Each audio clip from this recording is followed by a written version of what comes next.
Brian Alvarez here. You're listening to the Kicking Out Podcast, a podcast about All Elite Wrestling, hosted by Tanner Lee, Paul Zartman, and Austin Shepard. You are listening to the number one AEW podcast, the Kicking Out Podcast, a podcast about All Elite Wrestling, hosted by my favorite host, Tanner Lee, Paul Zartman, and Austin Shepard. So if you want to know everything that's going on in the world of All Elite Wrestling, AEW, then you need to listen to the Kicking Out Podcast. Please tell Thunder Rosa I said hello.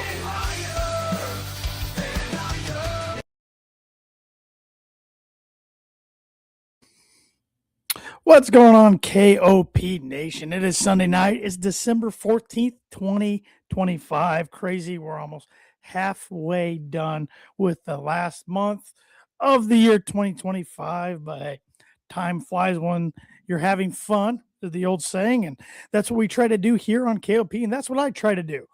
And for everybody who's unaware, my name's Tanner Lee. I'm one of the three hosts of the Kicking Out Podcast, but tonight I am flying solo. But it's good to be back with y'all. I missed the last 2 weeks. Last Sunday I was a little under the weather, so shout out to one of my co-hosts, Austin Shepard, aka Shep, and our reigning defending KOP Predictions champion, Pluggo of Love Wrestling's Between Two Beards, for filling in last minute kind of notification, and he filled in with Shep, so Shep didn't have to go solo, and I thought they did a really good job.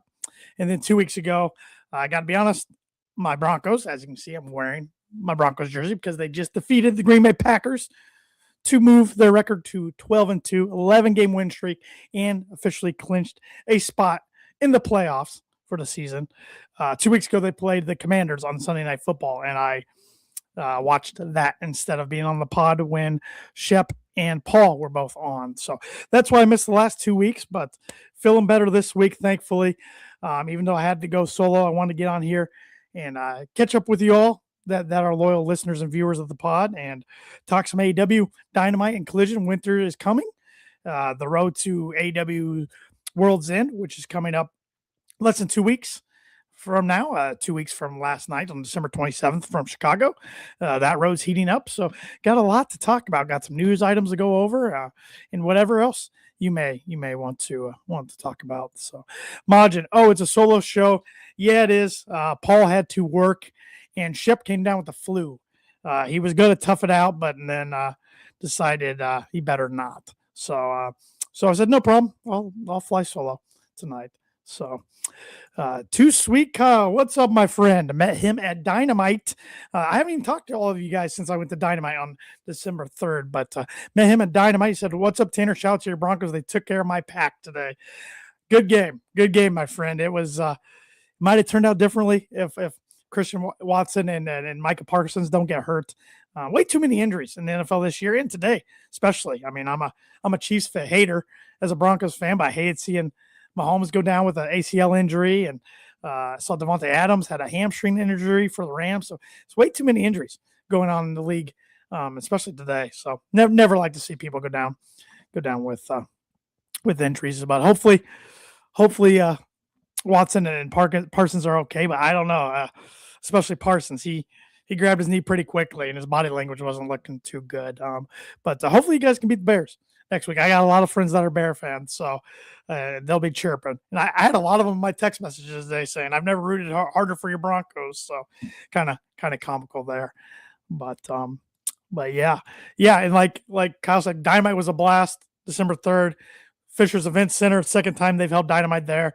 Last year was the inaugural opening year down in Fishers for the Fisher's Event Center. And they had a better house this year than they did last year. Card was stacked. Had a blast, and Pluggo joined me Between Two Beards. Paul wasn't able to go. Shep wasn't able to go, so I thought I might be flying solo, but because Pluggo cut his hand the day of. For everybody out there who didn't know, I think he mentioned that last week when he hosted with Shep, but he toughed it out, and yeah, it's always fun to see pro wrestling live, whether it's AEW, WWE, any other promotion. Always a good time. Modern said, how about them babes of wrath? It's almost like someone called it from the beginning of the tournament. Shout out to you, Majin. I had Mina and Tony winning the whole way from the beginning. You were on to something there. I'm not mad about it. I'm not disappointed about it. Good for Willow, and especially good for Harley Cameron. The length she's came, or how far she's came in the past few years is incredible. Not only in the ring, but also just on the mic. She's great. She's great.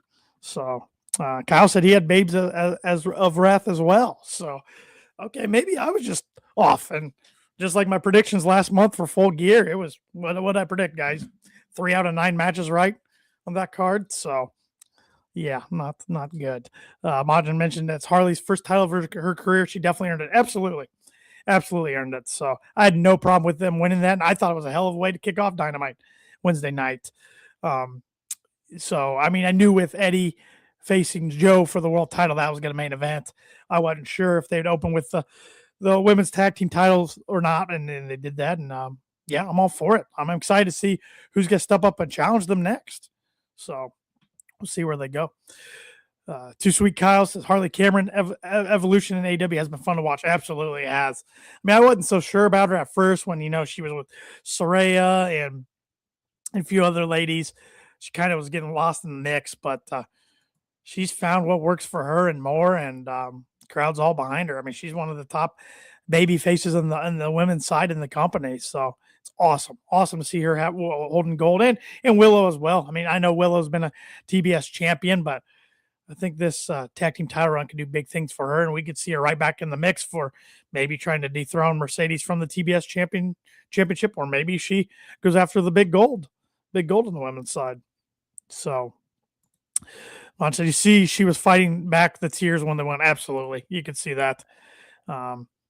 She was with QTV before them. That's right, QTV. Now, isn't that still going? It's just a Ring of Honor segment now. I mean, I watch AEW every week. I follow it pretty darn closely, as you all know, doing an AEW centric podcast. But my ROH viewing is not very consistent. So I know QT is still doing some ROH stuff. So I figure QTV is still going on there to an extent.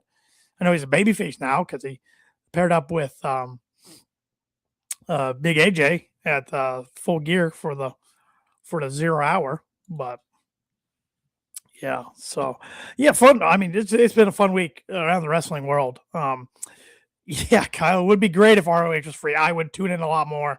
I mean, now, and I know I'm speaking to the masses here nowadays with all these different streaming apps, you can't pay for everything. Got to cut something out, and Honor Club is not on my list of must pay for to watch right now. Either is New Japan World, to be honest. I might try to tune into Wrestle Kingdom though, for Tanahashi and Okada, which it's sold out. The Tokyo Dome is sold out for Wrestle Kingdom 20, which is awesome. And Takeshita will have a big match there as well, defending the IWGP title. So that's gonna be a good card. And if Shep was here, he'd be all about Tokyo Dome and Wrestle Kingdom. That's like he always is. So Too Sweet Kyle bringing up with TNA getting a TV deal. Will you be watching? I know I will. I will definitely watch more so than I do now. I'm a YouTube TV subscriber, so I don't even have access to Access. And I don't know too many people who watch it because Access is hard to find. But good for them getting the AMC deal. TNA, I like to call them the promotion that just will not die. They should have been dead 2, if not 3 times before now, and they just keep chugging along. Awesome to see them get a TV deal with AMC, and I like some TNA talent for sure. I mean, how can you not like Leon Slater? I mean, that guy, phenomenal. Hardys, I've talked about them numerous times on this podcast about their time in AEW, but still, if you're a pro wrestling fan, you gotta like the Hardys. Yeah, I'll definitely tune in more so than I do now. I don't know if I'll be an avid week-to-week watcher, but we'll see. We'll see what kind of product they're going to put on when they get that TV deal. No, we get AMC. We get AMC. I would say Access, what they're on now currently, TNA. That we don't get that, but yeah, we get AMC. Oh yeah. Imagine the Tokyo Dome is to Shep as Harley Cameron is to AEW fans. Very good comparison. Very good comparison. I won't argue. I won't argue with that one. So, Yeah, and also around the pro wrestling world, I know we're an AEW centric podcast here, but I got to hit on this before I get too deep into the AEW weeds and everything. I got to talk about John Cena, guys. Saturday night's main event last night from Washington, D.C. That was the end of John Cena's career. I mean, we knew it was his final match. They've been building it for a year and a half, pretty much, that 2026 or 2026, 2025 is going to be his last run. Then we knew for a while now that December 13th Saturday night main event was going to be his last match. And we just didn't know for a long time who he was going to be facing. They ended up being Gunther, which I do want to take credit. I called, I don't know how far back. It was well before SummerSlam. I was saying Gunther was going to be his last opponent. I just thought it made sense. I mean, might not have been the most enjoyable opponent for a lot of fans to see face Cena in his last match, but it's fitting. And I've never had a problem. I mean, John Cena wasn't like ever my guy, but I never had a problem with him. Even I was never part of the Cena sucks crowd or anything. And really, the older I've got, and especially the last 5, 6, 7 years when he was taking more time off, doing stuff in Hollywood, just appearing occasionally, my respect for the guy just grew and grew. And to come back and do 36 dates, even though he wanted to do even more, according to himself, and put up with some of the questionable creative that came his way, and to go with the punches and go with the flow of, in my opinion, what obviously wasn't the whole route how it was supposed to go. I mean, credit to the guy. I mean, he's meant so much to the business. It's truly end of an era. The Never Seen 17. And I thought it was really well done last night with the match with Gunther. I get why the crowd was pissed. Don't get me wrong. I get why the crowd was pissed. They want to see their hero go home with the W. But I think it was the right call to have Gunther go over. This is going to give Gunther major, major, major heat. When he comes out tomorrow night, Monday Night Raw, that place is going to be raining booze down on him. And I even think John Cena tapping out was the right call. Leading up to him, like, should he pass out? Should he tap? I think tapping out was the right call. His motto was never give up. I don't know if he really did give up last night. He was just kind of, with the story saying, my time is gone. It's time to move on, type of thing. He fought his ass off. Crowd was hot for the match. Of course, crowd was mad afterwards. Given Triple H heat, everything, even the AEW chant rang down in the post presser outside the arena, which I found kind of comical. But loved some of the retired superstars and active superstars being in the crowd at the beginning. Cena going over, hugging them, like Michelle McCool, Rob Van Dam, Mark Henry, Booker T, Kevin Owens, Sami Zayn. I know I'm missing a few others. That's just off the top of my head. And then the whole locker room coming out at the end around the ring. Such a good, just emotional moment. Leaving his sneakers and his wristbands and his armbands in the ring. It would have been funny if he left the jorts too. But what a class dude. What a class dude for the business.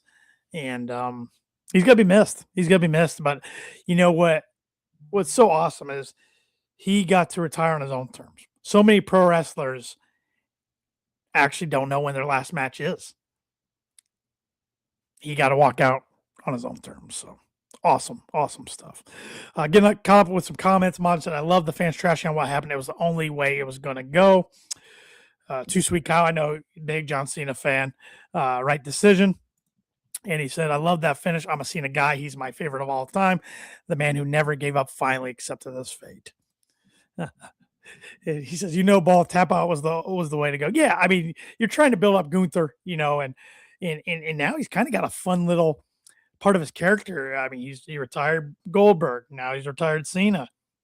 Who's to say, if the rumors are true, that Lesnar's going to retire sometime 2026, maybe in Minneapolis SummerSlam, since Lesnar's from Minnesota. Who's to say Gunther doesn't retire Lesnar? So they can do a lot of fun things with Gunther. Mod said he's tapped out multiple times, even while preaching that too. Kyle, AW chants, yet they'll be back to watching it tomorrow. There's nothing happened. Oh, absolutely. That's I didn't put too much talk into that. I just kind of got a chuckle out of it. Elias even snuck in there. Yeah, he did. Yeah, he did. Too Sweet Kyle saying Gunther will retire AJ and Brock next. Good call about AJ. Forgot we're getting a lot of retirements coming up. AJ, Brock. If Chris Jericho, if the rumors are true, return to WWE and then going on a retirement run. Getting a lot of retirements kind of all at once. Maybe a little too many, but hey, I don't make the decisions. Maybe even Randy or Punk in a few years. Who knows? See, now Randy Orton, he is one of my guys. He's on my Mount Rushmore favorites. So when he retires, that's gonna sting. That's gonna hit me right in the feels. But hopefully got a couple more years. I mean, I expect his schedule to keep getting lighter and lighter, even lighter than it is already. And I know he wasn't in attendance last night because he's over in Saudi doing promoting the Royal Rumble. So we are getting old. It's sad seeing, even in sports, like it's sad seeing athletes we've grown up with and retiring. But hell, Phillip Rivers, he's out of retirement. So back in action for the Colts.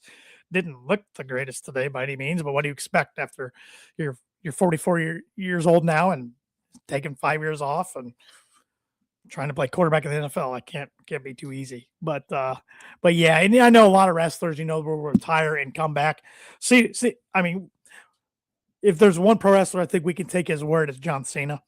He'll make appearances for WWE and be an ambassador and everything and come back to shows, but we're never going to see him wrestle another match. I mean, that would defeat this whole tour's purpose. So, but hats off to John. It was really cool how they did last night. I thought they did a good job with that as well. The only complaints I have with Saturday night main events is that the damn events just seem to be really long. The times in between some of the matches, I think after the women's match, it was like 20 minutes till the next match started. So, and it was on Peacock, but whatever. Just corporate world I'm bitching about. I know. But the fact AJ is retiring before we get Styles versus Omega doesn't sit well with me. Yeah, it's a dream match we're probably not going to get. Yeah. It's too bad. It's too bad. I mean, it was so close to happening different times. It just, things didn't line up.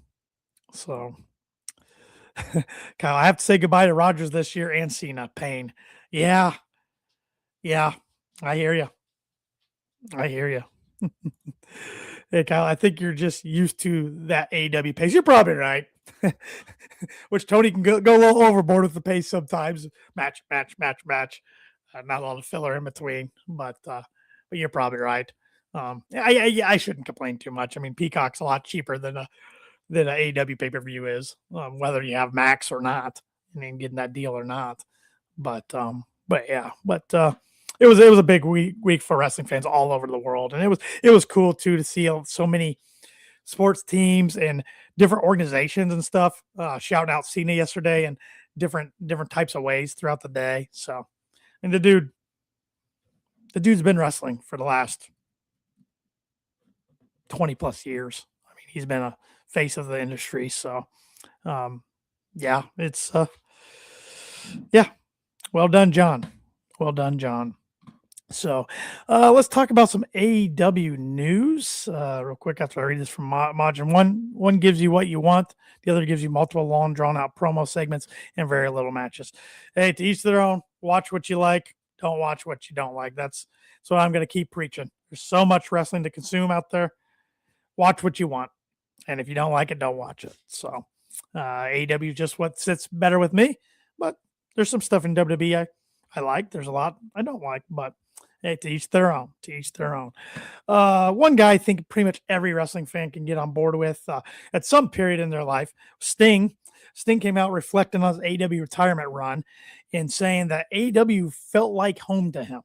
It was the promotion that felt like home. He spoke to Going Ringside when he was asked about this, his time in TNA, WWE, and AEW, and how the three companies compared to each other. Sting highlighted that AEW gave him a genuine sense of home and that Tony Khan showed him tremendous respect. He said, and I quote, "They're all different in some ways, but the thing that I liked about AEW is it always just felt like my brand. It felt like home to me. Tony Khan, he was the best. He was phenomenal, treated me like gold the whole way through. And yeah, I mean, if it wasn't for Tony, I wouldn't have had the run I had and Darby, my partner." Well, yeah, I mean, Sting went undefeated in AEW and retired as a tag team champion. So, yeah, what a run he had. He retired last year at Revolution, made his debut in AEW at Winners Dynamite and Winter is coming in 2020. So awesome run he had, and grateful he had that run, because how everything ended at Night of Champions, whatever year that was, 2015, 16, 15, I think, against Seth Rollins, him getting injured. That was just too bad. So I'm glad he got that final run in AEW. Absolutely. On the Mark Wrestling podcast, which Too Sweet Kyle is part of, he says, we watch it all. Just subscribed, by the way. It's Kyle on our pod account now, getting you some more subs. Appreciate it, my friend. Appreciate it. I think I subbed to your channel from Kicking Out Pod already, but if not, I'll be doing so tonight. And he says, Sting's AEW run was terrific. Yeah, it was. I mean, who would ever guess we're going to see this 60-plus old guy jumping off barricades, through tables, doing all kinds of crazy things. He was just having the time of his life. Majin, you see Steve's son, Stephen Borden, has already made his AEW in-ring debut. Yeah, had a dark match before Winter is coming on Wednesday night. Awesome stuff. It sounded like the crowd was behind him chanting Steve. So cool. Very cool. And he's been training for a while with Darby, with FTR, I believe, at points, maybe even with Cope at points. Very cool seeing him carry on his dad's legacy, but in his own terms, so to speak. So really cool.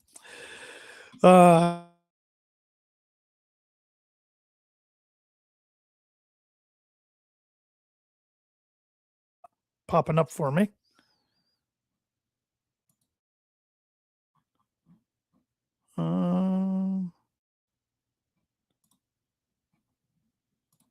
Oh, nothing's working on.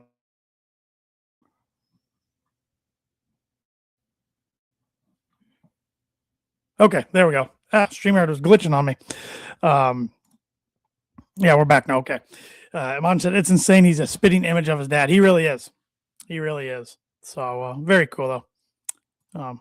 I think Mon said, "Oh, we're good now, right?" I think everything's good. It was glitching on me, not letting me click anything. Okay, there we go. Okay, yeah, that was weird. It wasn't my Wi-Fi either. I don't know what was going on. So another bit of AEW news I wanted to talk about was Eddie Kingston offered an update on his contract with AEW and his retirement plans. He was on the Gabby AF podcast. Gabby Laspisa, who used to work for Busted Open on Sirius XM, he said he has 6 years left on his contract, and he wants to make all his money and then buy a place in Alaska and get away from society. Claimed, "Get me the F to Alaska as I can watch, as long as I can watch the Yankees, Giants, Knicks, and Rangers, all that stuff, with streaming. I'm good. Leave me alone." 6 years left on the deal. That's crazy. That tells me we got some long deals in AEW currently going on. What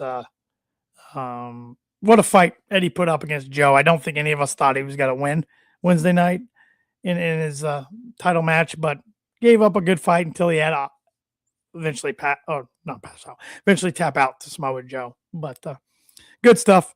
Good to see the Mad King back in action. And one last piece of news I wanted to hit on before I get into talking more about Dynamite and Collision. The pop, if he did win, the pop would have been huge. One day Eddie will win the big one.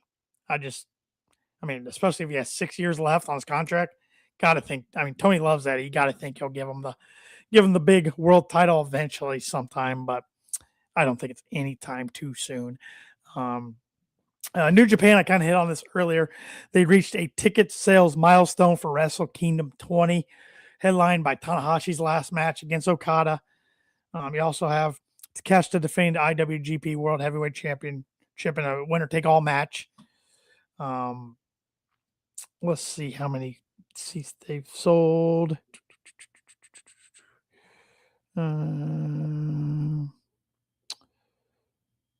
They're closer to the $50,000 seat mark. That's awesome. We've seen in years past. Years ago, Tokyo Dome, they were drawing 70,000 for a crossover event in 1995. They drew 67,000, but still 50,000. I think that's sold out for them this time around. So, good stuff. Good stuff. And yeah, I'll probably be tuning into that early January was it 4th, I think this year, 4th or 5th. Because some AEW guys are on it. So New Japan's a promotion. I'm not gonna act like I follow New Japan all that closely, consistently, because I do not. But all right, let's get into talking some Dynamite and Collision. AEW Winter is coming. Which of course my wife sees that and she goes, "Hey, that's Game of Thrones." I'm like, "Yeah, they kind of took that from Game of Thrones when they started this event back in 2020." We got a comment here real quick from Johnny5985 on YouTube. "I don't want to see a second triple threat between Joe, Swerve, and Hangman." Well, that's the direction they're going. Well, maybe not necessarily. Maybe it won't necessarily be a triple threat. Maybe it'll be a fatal four.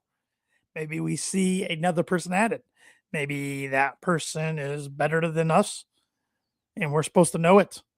And maybe he'll be returning this Wednesday on Dynamite in the Diamond Ring match he's won every single year.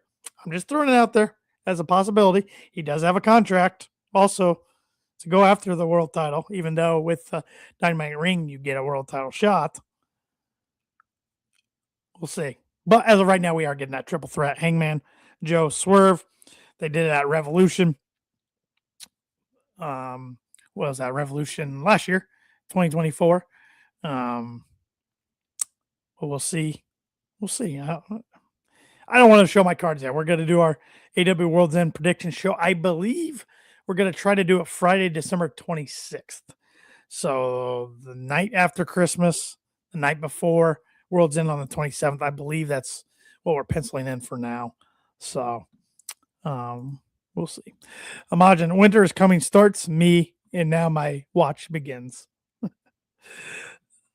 Johnny5985, Jon Snow needs to appear on next Winter is Coming. All right. Be good with that. Mentioned this earlier. The Women's World Tag Team Title Tournament Finals opened up Dynamite. Harley Cameron and Willow Nightingale took on Timeless Tony Storm and Mina Shirakawa, with the Babes of Wrath being victorious, the first ever Women's World Tag Team Champions in AEW. Happy for both ladies. Both ladies deserve their moment. And we'll see where the reign goes from here and what type of teams come forth to challenge. You got to think the Sisters of Sin or some form there. Maybe Tekla gets with Julia Hart or Sky Blue and challenges. So some sort of team out of that faction goes after them, and maybe Marina Shafir and Megan Bang, maybe they still could go after them. I mean, some sort of heel teams will step up. It'll be fun. Von saying TJ. Well, I think the reason we're not seeing them on TV right now is, according to the dirt sheets, Anna Jay's contract. It's coming up soon. So got to figure that out before they put her on TV too much longer. I think she's open to re-signing with AEW, of course, but I think she's also open to exploring her options, which she probably should, just to see what's out there. Yeah, we'll see. I've never been jealous of a woman before, but beginning to basically motorboat Harley, I'm jealous. It should have been me, LOL. I think you're one of many out there in the IWC that was saying that the other night. So I don't think you're alone there, my friend, by any means. That's funny. But good opening match to start Dynamite. Good way to start it. We also saw Jungle Jack Perry replacing the injured Darby Allin. Yes, everybody, Darby is legit injured. The dude that basically kills himself every week for our entertainment. Legit injury. So out of the Continental Classic. Jungle Jack Perry in place for him. Faced Okada in the C2 Gold League action.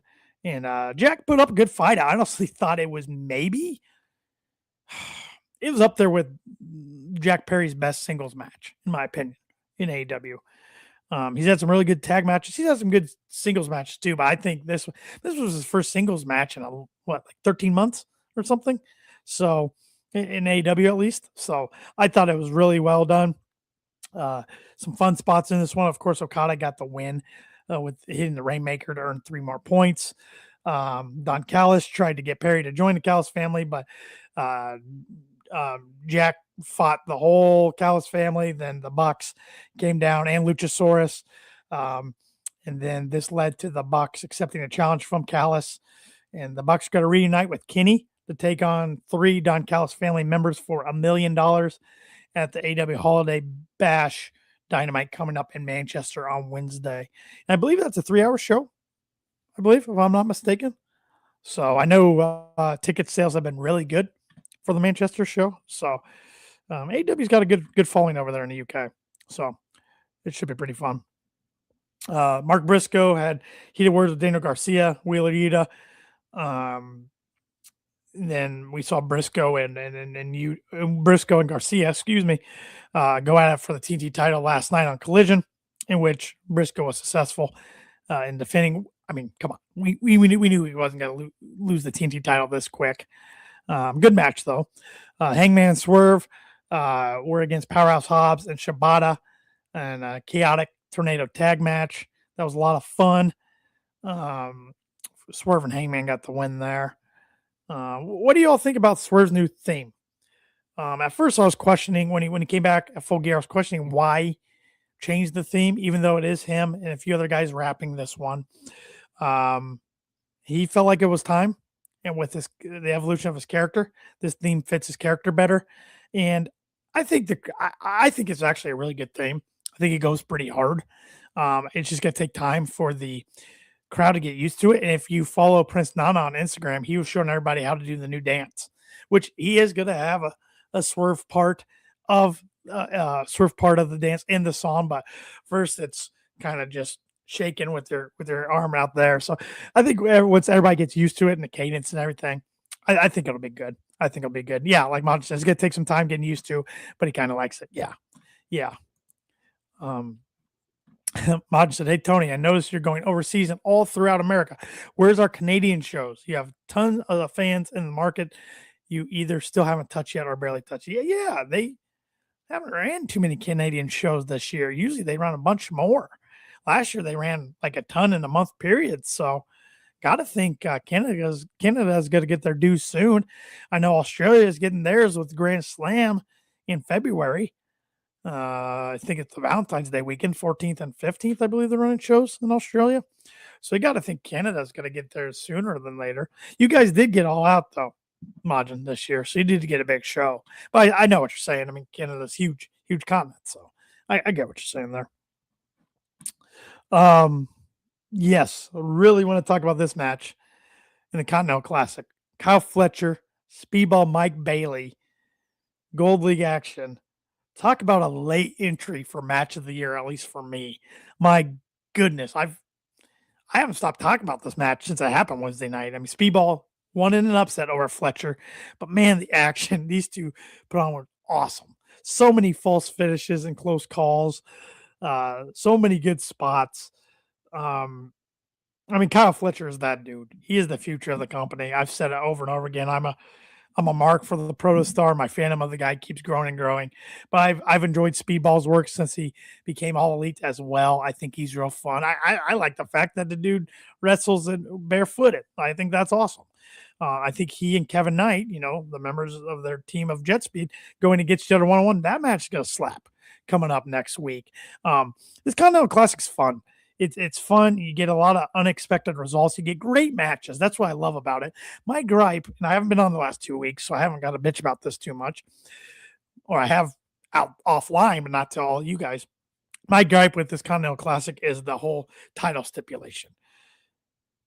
They tried at the Dynamite I was at in Fishers on December 3rd. They had Callis try to explain, that Okada's got the Continental Championship is up for grabs in the tournament, but he's still the international champion, yada, yada. So if he happens to lose and get knocked out of the tournament, somebody else will become the Continental champion. He stays the international champion. Well, then my point is, then why the hell, what are we doing with the Unified Championship? The Unified Championship is only good then when somebody holds both the Continental Championship and the International Championship. I thought the Omega Okada match at All In back in July was to fuse everything together. I mean, yeah, why did you even unify? Exactly, Majin. I mean, I think the international title is a hell of a looking belt. I hate the look of the Continental one, but like, why can't you can still call it the Continental Classic, but why can't it be for the unified belt? And why can't those belts, you can keep the lineage, whatever, just unify them? You got too many titles as it is. You got too many titles. The unified belt's a good looking belt, in my opinion. Just the winner should get the unified belt. And in my opinion, they should get a shot at the world title. But I hopefully there's a way they can make sense of all this. I still think we're getting Okada and Takeshita in the finals of this. I think Fletcher will make the final four of it too. I don't know who else. Maybe Claudio. Claudio's looking good so far. But yeah, that's the one gripe I have. Like, it just doesn't make sense. And the more they try to make sense of it, the more muddy the water's getting around that. So it's just, just I'm out here just having the best Dynamite match of the year on free TV. I thought this Dynamite was one of the best, if not the best of the year, to be honest. I thought this Dynamite hit on all cylinders. But that Fletcher match and Bailey match, chef kiss. I mean, shout out to both dudes. Awesome. I need to go back and watch that fully. I went back and watched highlights of it again the next day, but I need to go back and watch it fully. Majin on YouTube. There's no reason to split them up now, especially since the premise of the international is what the national one is already doing. Yeah.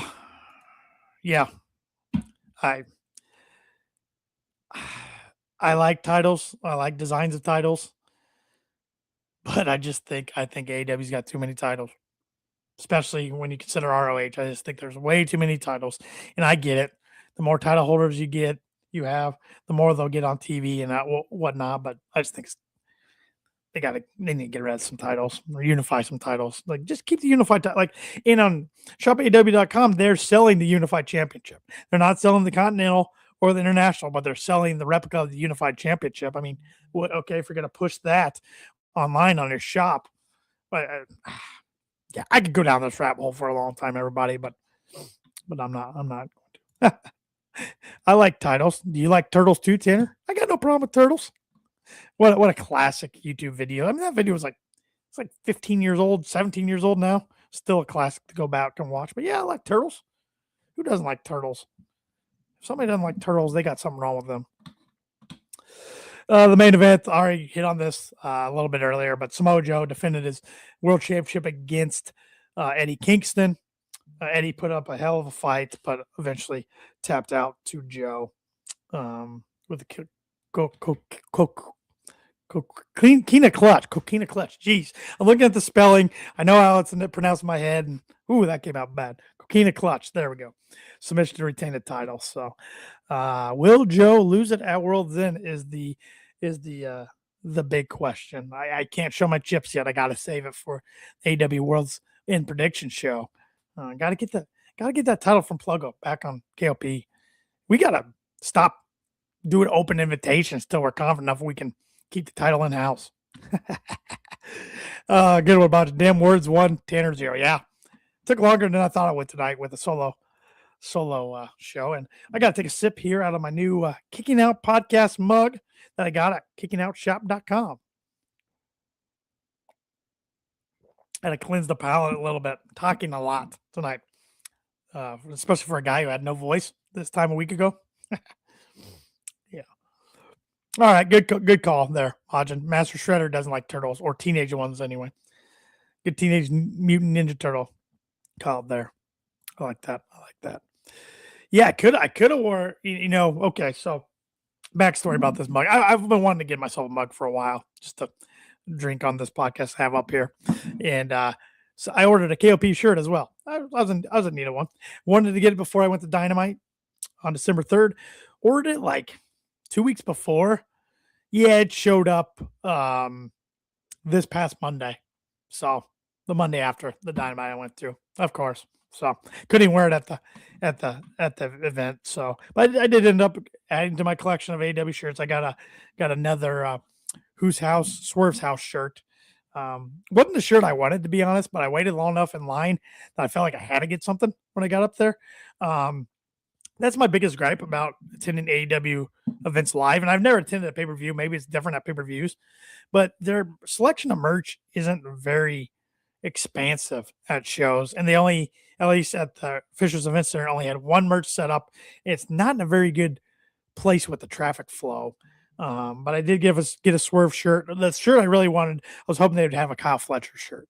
I know I could get one off shopaw.com, but I thought maybe they'd have some of his merch there. They did have an autographed picture of him you could buy, but no T-shirt for the Protostar. So that was kind of a bummer. But Swerve's one of my boys too, as you can see behind me up there. Met him at Square Circle Expo earlier this year, back in April. Looking forward to going to that again this year in Indianapolis at the end of March. So, and Mod said that there was my old HBK DX type cheap plug. Well, here I got a plug for you, Majin, and for everybody listening. You know, Majin and Steffi are loyal viewers of KOP and have been for a long time now. They're starting their own podcast in January. Majin, if you don't mind, put in the comments, put the date that you guys are starting your pod at. I don't remember, but I know you guys are going to be talking a little bit about a little bit of everything. So I can't wait to subscribe and tune in. From one podcaster to soon to be another. My advice is just to have fun and try to be consistent if you can. That's the biggest thing, consistency. And I've helped a lot of friends throughout the years. I've been podcasting, for people that don't know, I do 2 other podcasts as well. And one of my podcasts is 9 years old now. And me and my co-host have been going live pretty much every Monday for 9 years, talking sports, all general sports. And I just think consistency is the key. And if you're getting into podcasting just to try to make money off it, good luck. I mean, I hope you do. And not just specifically talking to you, Maj. I'm talking to anybody that might be thinking about starting a podcast ever. If you're thinking about getting in it just for the monetary reasons, good luck, but it's very hard to do. So just get into it for to have fun with it, and make sure you always do have fun with it. When it doesn't become fun, then maybe it's time to step away. I mean, hosting 3 podcasts is a lot, but I get to hang with some of my best friends and doing so and talking about things I'm passionate about. And the day I stop having fun with it, or the day maybe my schedule gets too busy, maybe I have to make some changes. But yeah, podcasting is a fun hobby. I recommend anybody, just if they've ever thought about podcasting, take the leap and do it. Just be patient with it and be consistent. That's my biggest tip. And have fun. Have fun with it. And Maji goes, "Oh wow, I still got to talk about it with Steffi whenever we start." I thought she hit me up on X, Twitter, whatever you want to call it, and I thought she threw out January something. So that's why I just threw that out there. But yeah, but when you have more details, Majin, we'll plug them here on the show. Absolutely. Collision last night. Swerve Strickland was victorious over Josh Alexander, which we all know he was going to be in a pretty much a number 1 contenders match for Samoa Joe's AEW World Championship. Weird. I mean, I get it story-wise why Josh Alexander was challenging Swerve, but it's like, dude, what have you really done to deserve a world title shot? Like, you haven't got any wins lately, type of thing. Josh Alexander's a hell of a talent, don't get me wrong, but I'm like, you're not putting up any wins. Why should we believe that you should earn a title shot? Yeah. So, good win by Swerve, of course. I mean, and we know that Swerve, Hangman and Joe, triple threat at World's End. As of now, triple threat. Chris Statlander and Jamie Hayter were against the Sisters of Sin. Awesome to see Stat and Hayter as a team, and they were victorious. But we now know that's going to be the Statlander's next defense is against Jamie Hayter at World's End, which should be a fun, hard-hitting match. That should be a great one. Talk about hard-hitting, Claudio and Takeshita in a Blue League action of the Continental Classic. It was a back and forth, hard-hitting match. We got a time limit draw in this one. So that tells me, yeah, these guys are going to be there in the end.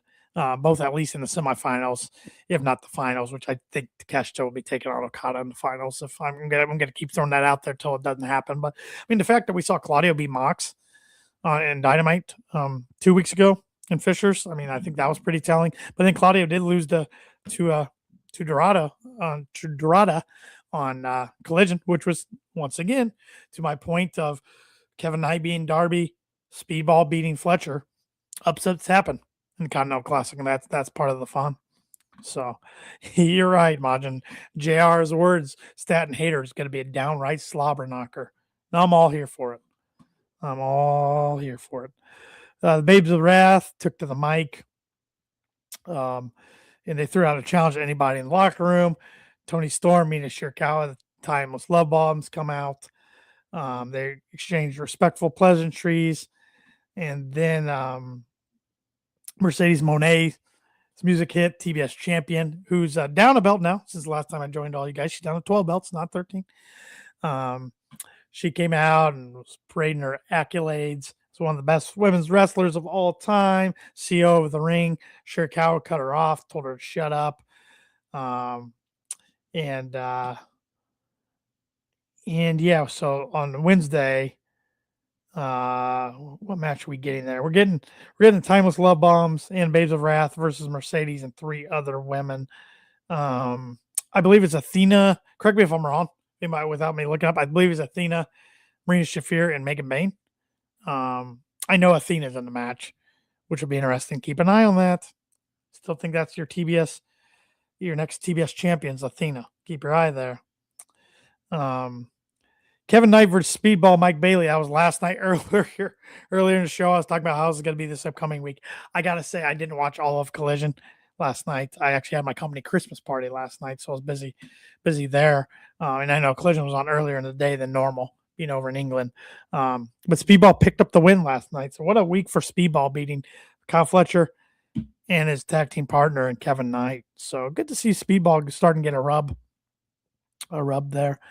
Mark Briscoe and Daniel Garcia for the TNT title. I mentioned this earlier also. Briscoe got the win in a nice long match. Got the win with the J Driller. And then he celebrated with the conglomeration. Orange Cassidy took Briscoe's hand, and Briscoe, Nightingale, Harley Cameron all raised their titles as the show went off the air. So good film moment there to close Collision. So good week of AEW action. Good week. Winter is coming. One of the bigger Dynamites and Collisions, really, they do every year. Ticket sales are good for Holiday Bash coming up this Wednesday night. And let's go look at the whole card. Why I have you all here. There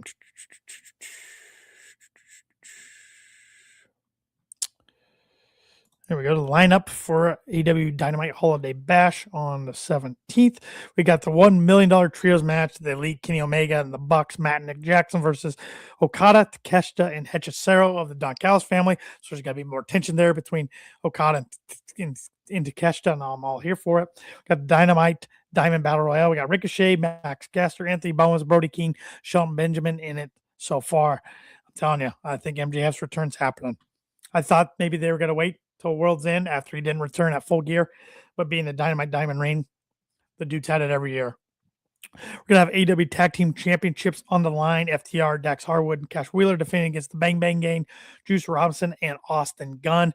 Love what Juice and Austin are doing.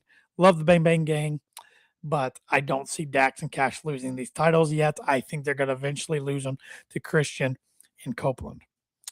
Mercedes Moné, Athena, Marina Shafir, and Megan Bain versus Babes of Wrath and Timeless Love Bombs. We also got the Continental Classic Gold League. We got Pac, who's 1-1 with 3 points against Kyle Fletcher, who's 2-1 and 6 points. I got to think Kyle Fletcher gets the win there, but that should be another fun match. Then we got Blue League action. Orange Cassidy, who's 1-1 with 3 points against Mascara Dorada, who's 1-1 with 3 points. Got to think OC gets the win there.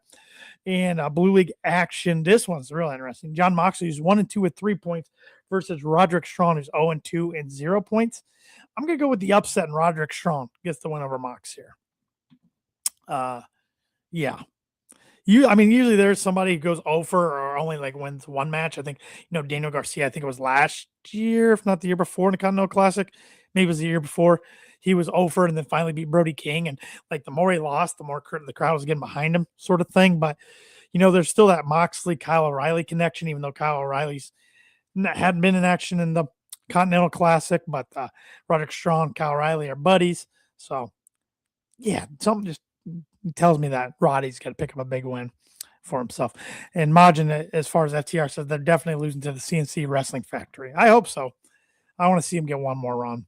Edge, Cope and Christian. I want to see him get one more run, just for nostalgia standpoint. So, but yeah, everybody, my voice is getting a little tired. Got to be honest, talking for 50 straight minutes.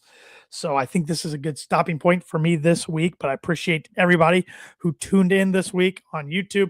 We were having some technical difficulties on Facebook, so only went live on YouTube this week, but please subscribe and follow us all over social media if you haven't already, at Kicking Out Pod on X, Facebook, YouTube, Blue Sky. Also, or we also have a YouTube channel. I just think I said YouTube. Subscribe to that as well. Mostly it's just our live shows on there, but I have some other content on there as well from time to time. Martin is asking me if I got my Christmas shopping done. I'm very close. Very close. Mostly down to stocking stuffers. So we're getting there. Yeah. I'm more of an online shopper. My wife dragged me to the mall yesterday. She needed something.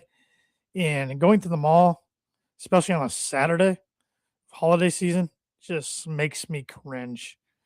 Gets my anxiety up a little bit. So, but we got in and out of the store she needed to, but we took our time and ate at the food court as well. And that was kind of chaos there at the food court, but got some good grub. So all good.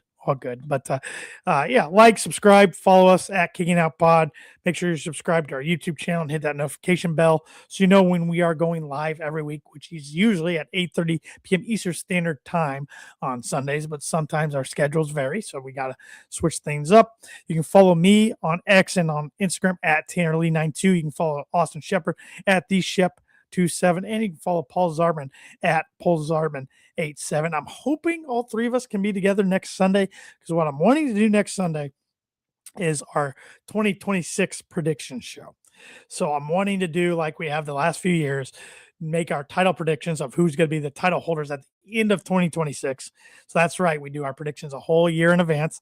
We usually botch them real bad, but it's fun to try to be a booker, try to have the pencil in our hands. And we, last year, at least we did this, and I want to do it again this year.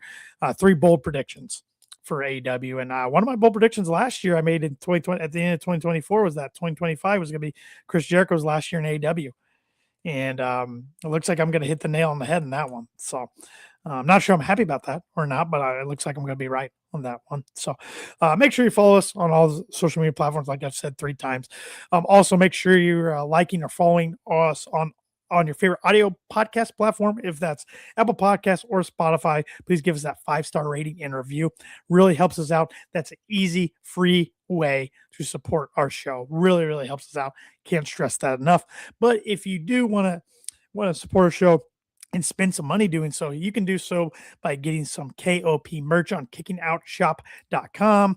We have t-shirts, we have hoodies, we have zip-ups, we have mugs just like this one.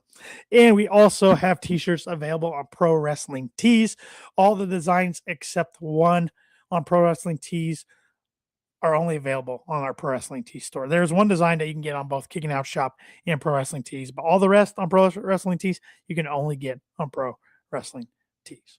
So with that said, thanks again, everybody, for tuning in tonight. Really appreciate it. And until next week, see you later when we kick out yet another podcast. This is where I say goodbye and good night. Bang!